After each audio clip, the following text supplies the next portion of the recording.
What thing? It's your lightsaber. Take it. You keep it. What? I don't need it. Very funny. It's yours now. Force is my ally. That's all I need. Well, I'm gonna need more than that.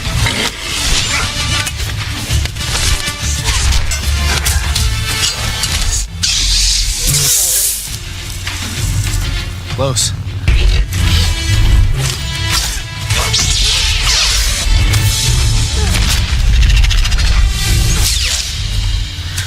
It's not looking good for you.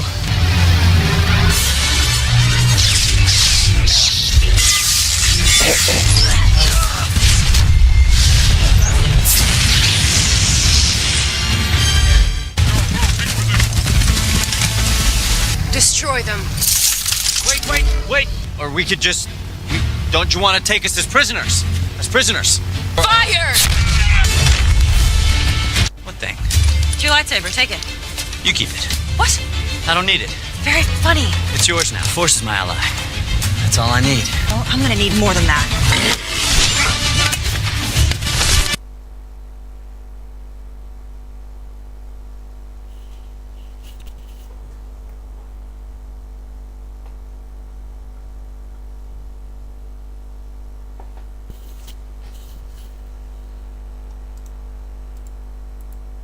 Oh, but I want to ask about your tattoos. Oh, so yeah.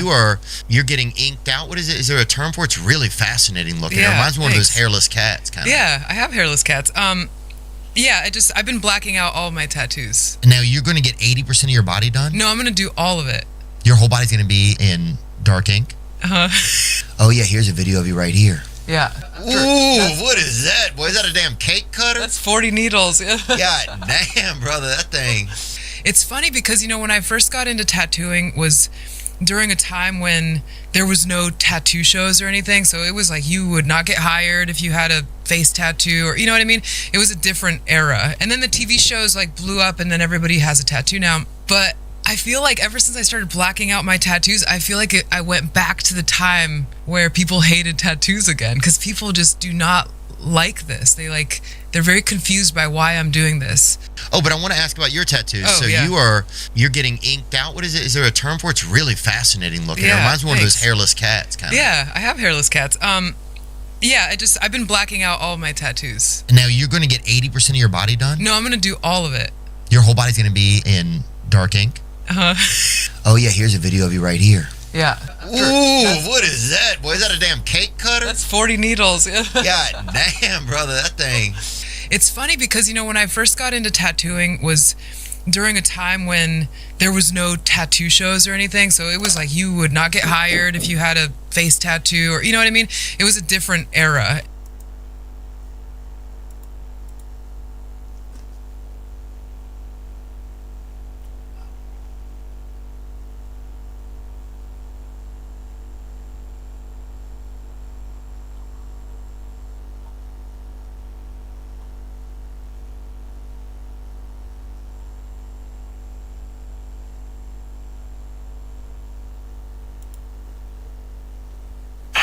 Hôm nay Sushi sẽ đem tới cho mọi người một bộ PC văn phòng nhưng mà giá lại cực kỳ mềm. Đó chính là bộ PC phong bổ Home Office A50. So this is the new LG Cinebeam S. This is an ultra short throw projector. It's 4K capable. And I don't know if you guys recall, but I've been looking at Cinebeam products for a while, including all those cool little portable projectors. But what's nice about a short throw is we don't need like a lot of space to get a really big image. So this thing will project up to 100 inches. So even if you're in a small environment, you can still experience a large image. And you're still getting it in a package that is supremely portable. Like, look at this little thing. Extremely modern and cube-like. You can see our short throw projection surface over here. We have a power button and a fan and a grill to allow for a lot of air to pass through. Here you can see our speaker unit. So we're gonna get audio from the device as well. You can see the quarter thread on the bottom if we wanna put it on a tripod mount. We've also got a couple of USB inputs and a full-size HDMI. So you can use the built-in streaming services or you can supply your own video. See power button. Ideal scenario projection screen. It's a different color of the circle, in which color and meters away from the wall. I could slide this over the wall. Interface. Be like a dimly lit. Looks like they're in stairs. With LGT settings, like access menu, and then option to have a wide gray vibrate. So yes, it has built-in speakers that you can use, but you can also send the audio out to another device, including other Bluetooth. big space. Things you've got a thing shift out of really. It looks good to me. So, like.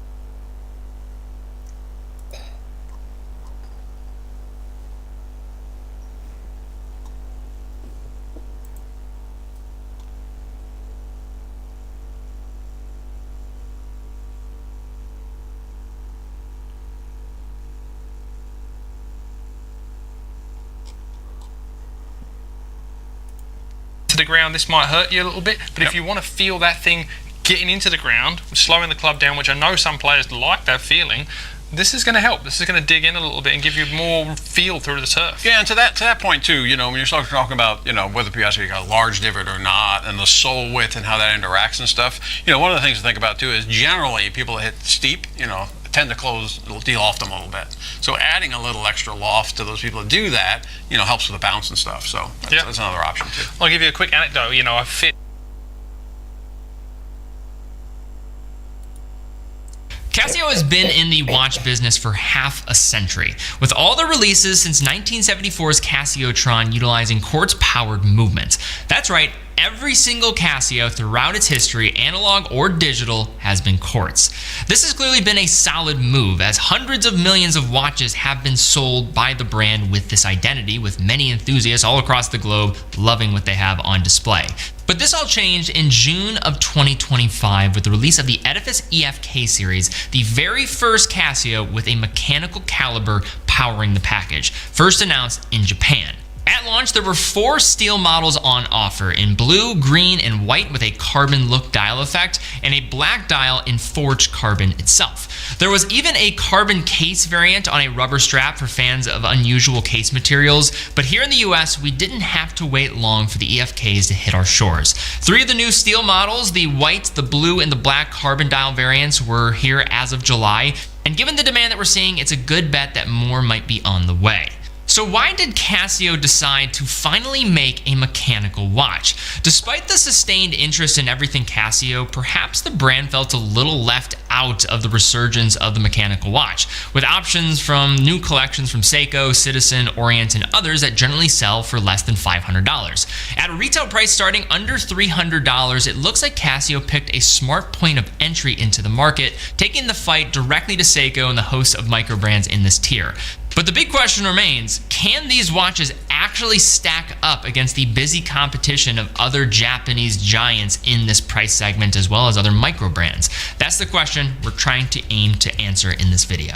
So just like Casio, who had a big announcement with the release of their first mechanical watch, we have a big announcement to make on TeddyBaldassar.com. We just launched Seiko Lux finally. And you might be asking, Seiko Lux, you guys have had Seiko for a long time, but this is a different segment of Seiko's catalog that we're very happy to announce, with 44 references now available on the site and also in our retail establishment in Cleveland, Ohio. So Seiko Lux is basically sandwiched between the entry-level Seiko models up into the Grand Seiko range, but in the collection of Seiko Lux, you'll find a lot of fan favorites, Alpinist GMTs, the SPB 143, also some of the Sumo range, other dive watches, King Seiko, lot to get lost in here. So on our site, we have a variety of different ones to choose from. I mentioned the Alpinist GMTs, those are available. The SPB 117 Alpinist, imagine the green dial SPB 121, but blacked out for a similar price. You also have the best-selling SPB 143 and some colorful options like the Seiko Sumo Ice Edition. That's the reference SPB 179. That's under $1,000. You also have the stunning Blue Prospects SPB 419 being an adjacent sibling to the SPB 413. And then steady everyday options like the SPB 167 Sharp Edge. This is a fan favorite on the channel. We've reviewed it in the past as well. As you can tell, I'm very excited about this. So if you're interested, checking out the different watches we have available from Seiko Lux, check it out in the description down below. So back to the review, and examining this stainless steel case of the EFK 100, it's easy to see the Japanese styling cues with the sharp angles following the form of the broader nation and this integrated genre. The Edifice lineup has always had a motorsport influenced aesthetic with modernist touches that recall the detailing of Japanese tuner cars, and the EFK 100 series looks positively sleek in that regard. While the front-facing surfaces of the case have a vertically brushed finish, there's plenty of polish to go around, from the angled bezel to the size of the bevels that travel the length of the case, and even a mild facet that hits the interior links of the bracelet. Dimensions shake out as follows. You have a 39mm case diameter, a case height of 12.5mm, and a compact lug-to-lug of 43.5mm. Although if you were going to include the farthest point of the end link in the measurement, which I think you should when you're at least factoring that in for an integrated design, it would come in at 48.5mm. As usual, I tend to like to split these two numbers to give a more accurate assessment of how you can expect this one to wear across the wrist. Water resistance checks in at 100 meters thanks to the push-pull crown and the screwed-in displayed case back. The crown goes for a polished surface with widely spaced grooves, so grip can be a bit challenging. The Sapphire Crystal is a welcome upgrade from Casio's more entry-level offerings and other Japanese brands of this segment, I might add. That said, it appears that there's not any anti-reflective treatment, which can make visibility tricky at certain angles depending on which version you go for. It also demonstrates the challenge of entry-level Sapphire Crystals that are often not talked about in attainable watches.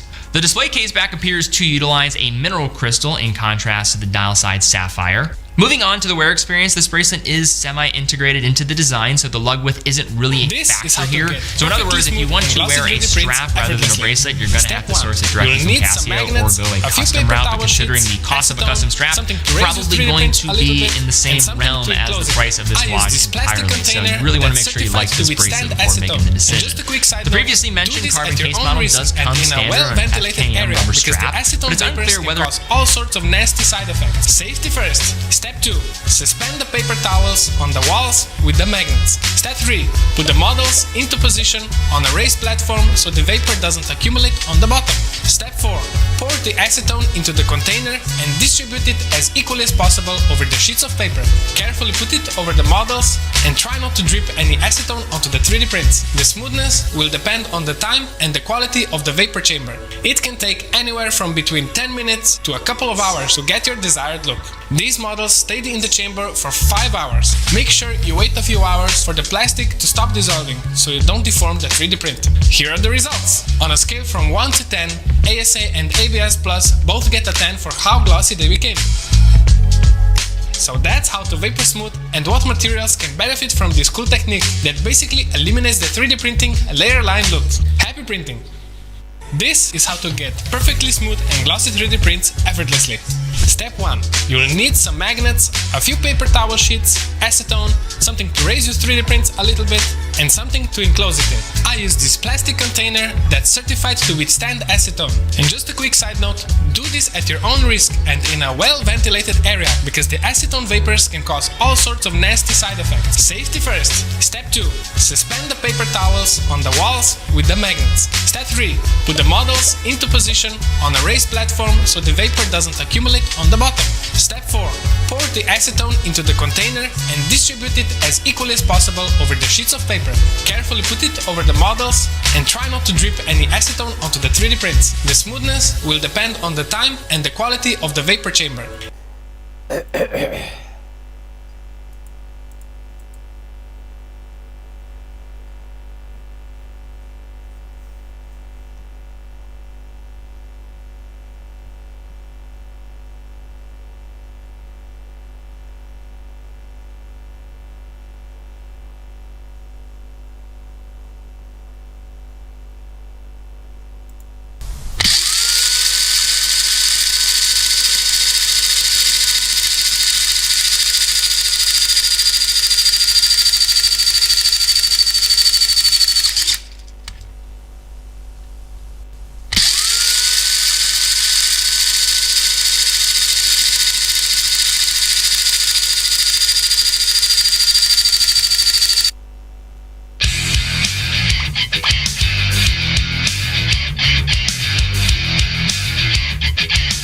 Tokyo Marui have released their own automatic BB loader, but is it any good? Let's find out.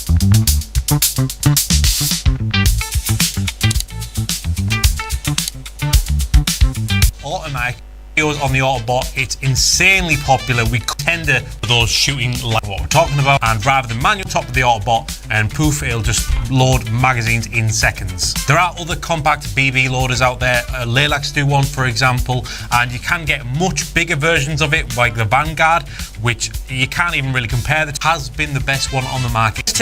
We're not really. Before we get into the comparison, it is vital to mention that the TM Auto Loader is only designed for lighter weight BBs up to 0.28 grams. It isn't meant to load heavier BBs, so the following comparison is only for players who shoot under 0.3 gram BBs. If you shoot This is the brand new EMG Autobot Speed Loader. It was produced for Evike in the US, but it's available in the UK from bztactical.co.uk. But what does the Autobot Speed Loader do?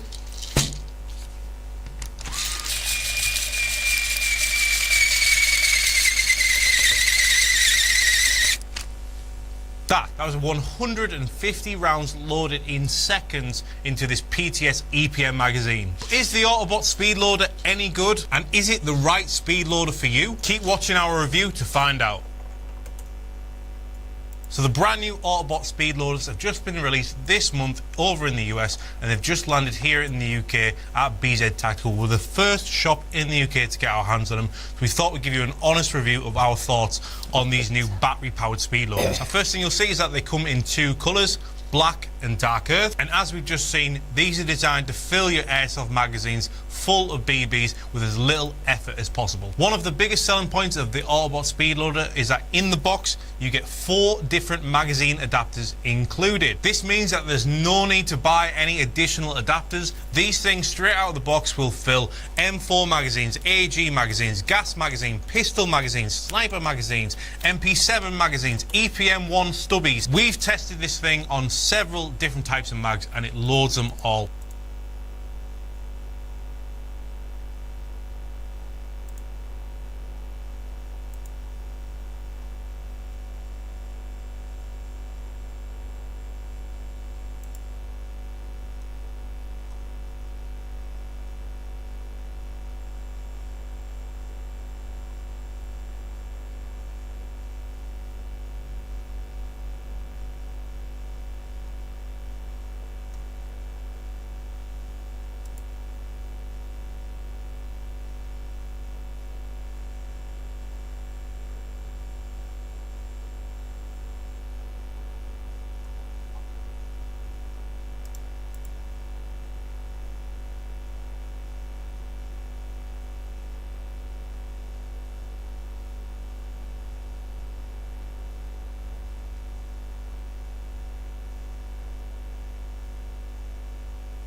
Tokyo Marui Cold Government シリーズ70ニッケルフィニッシュモデルを紹介します。対象年齢18歳以上用のガスブローバックタイプのエアソフトガンです。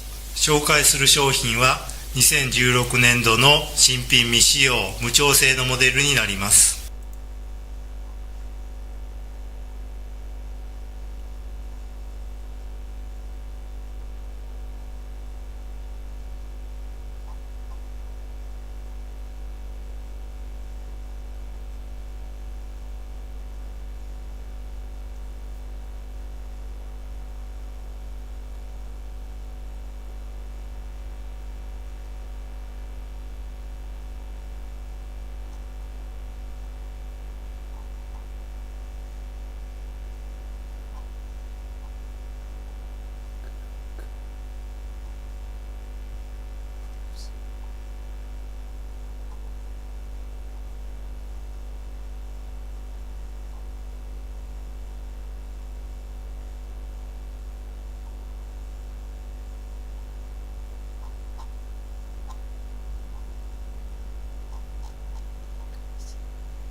19,800円です。スライドフレームの材質は樹脂製です。スライドの片付きは少ないと思います。持った感じは重量感がありますね。マガジンを抜いてもグリップ部分にウエイトがあるらしく重いと思います。全長 217mm、 重量 798g、 マガジンの総弾数は26発です。銃口部分はこんな感じです。フロントサイト、リアサイトともに固定式です。サイトはこのように見えます。スライド右側にはコルトガバメントモデルの刻印、左にはシリーズ70の刻印が見えます。チェンバーカバーにもコルト45オートの刻印が見えます。フレームのパーティングラインは処理されています。トリガーは縦に溝が入っています。こちらのマガジンキャッチボタンを押すとマガジンが取り出せます。マガジンキャッチボタンを押すとマガジンは自重で落下してきます。グリップの前面は滑らかです。グリップは樹脂製でコルトのメダリオンがついています。後ろには縦に溝が入っています。グリップセーフティーも機能します。こちらを押し込まないとトリガーが引けなくなります。ハンマーをコックするとサムセーフティーが操作できます。これで発射可能状態、これで安全状態になります。ハンマーをコックするとこんな感じになります。通常分解を紹介します。まずマガジンを抜きます。ここまでスライドを引きます。スライドストップを後ろから押します。スライドストップを外します。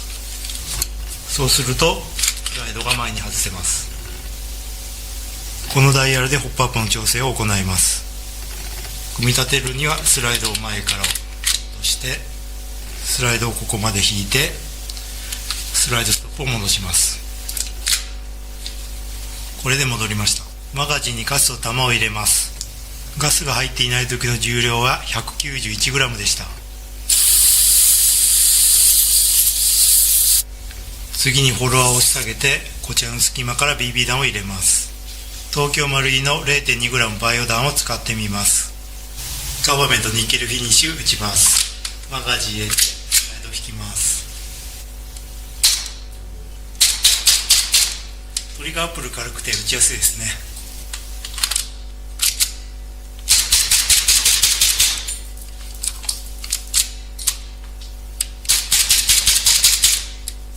ガバメントの初速を測ります。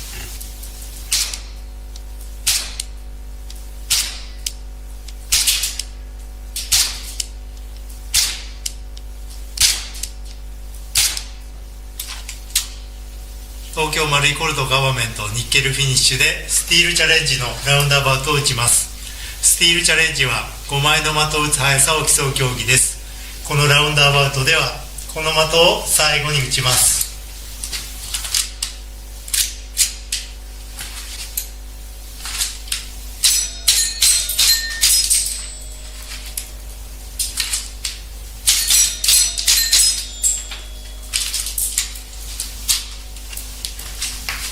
フロントとリアサイドがねシルバーなのでちょっと光の加減によっては溶け込んで見づらいかもしれませんね。それ以外はトリガープルも軽いし、こういう競技でも打ちやすいと思いました。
Let's fucking